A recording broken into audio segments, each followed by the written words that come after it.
Parkimet në trotuare përbëjnë një nga format më të përhapura të zaptimit të hapësirave publike.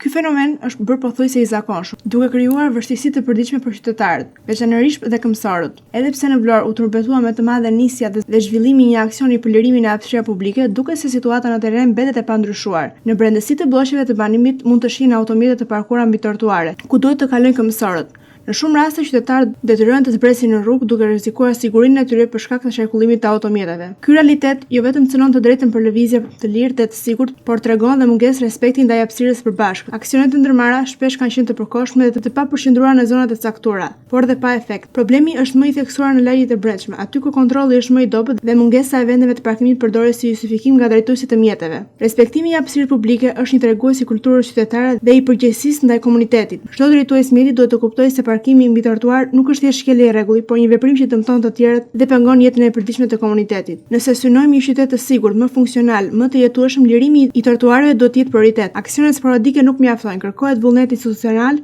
dhe bashkëpunim për qytetarët. Vetëm në këtë mënyrë, hapësirat publike mund të rikthehen funksionit të tyre të vërtetë, shërbimit ndaj gjithë komunitetit.